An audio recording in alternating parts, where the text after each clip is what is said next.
ये सरकार एक तरफ तो जनता का पैसा लुटवा रही है, जो विपक्ष के हम लोग जो हैं, विधायक जो हैं विपक्ष के, हम लोग मनुवादी सोच के हैं। जेपीएससी ने प्रश्न गलत दिया, स्वीकार किया उन्होंने कि जो बच्चे प्रोटेस्ट कर रहे हैं वो विश्व हिंदू परिषद के बच्चे हैं। 3 कार्य स्थगन के प्रस्ताव 3 दिनों में डाले, लेकिन तीनों को अस्वीकार कर दिया गया। नमस्कार, मैं हूं मदन सिंह और आप देख रहे हैं न्यूज बायोस्कोप। इस वक्त हमारे साथ मौजूद हैं हजारीबाग से बीजेपी विधायक मनीष जायसवाल जी।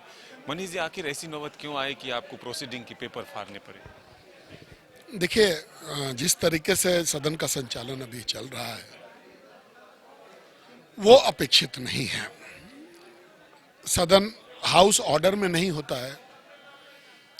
सत्ता पक्ष और विपक्ष के लोग वेल में बैठे होते हैं अपनी बात को रखने के लिए, लेकिन कोई सुनवाई नहीं होती है। सदन में जो है केवल अपना बिजनेस जो है सदन का, उसको चलाने का प्रयास किया जाता है।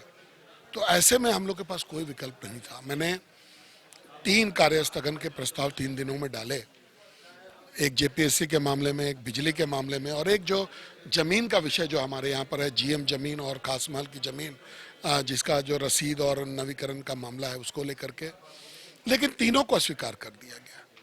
तो आप बताइए कि मैं अपने महत्वपूर्ण, हमारे जो प्रश्न आते हैं वो नीचे होता है, प्रश्न चर्चा में आता नहीं है।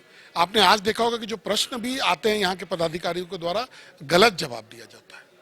ये सरकार एक तरफ तो जनता का पैसा लुटवा रही है, दूसरे तरफ धार्मिक जो है उन्माद, आपको तुष्टीकरण की राजनीति भी चरम पर है। आपने देखा होगा कि अल्पसंख्यकों के मामले में इस सरकार ने एक नोटिफिकेशन जारी किया है, जहां की उन्होंने कहा है कि अल्पसंख्यक बच्चे स्व घोषणा पत्र पर जो है उनको उनका जाति प्रमाण पत्र बनेगा।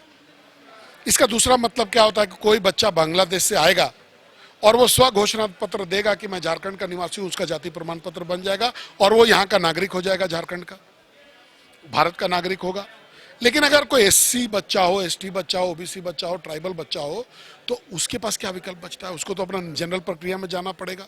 तो ऐसा तुष्टीकरण सरकार को करने की क्या जरूरत है? लगता है कि एक तो छोटा अवधि होता है सत्र का, ऐसे में जो विपक्ष के मुद्दे होते हैं वो स्पीकर गंभीरता से नहीं लेते। नहीं, मैं ये नहीं कहूंगा कि गंभीरता से नहीं लेते, लेकिन मैं ये जरूर कहूंगा कि सरकार को क्षमता, इसमें तो सरकार भी आगे आ सकती थी ना। सरकार आगे आकर के, जैसे कल माननीय मुख्यमंत्री जी ने कहा कि जो बच्चे प्रोटेस्ट कर रहे हैं वो विश्व हिंदू परिषद के बच्चे हैं। जो विपक्ष के हम लोग जो हैं, विधायक जो हैं विपक्ष के, हम लोग मनुवादी सोच के हैं।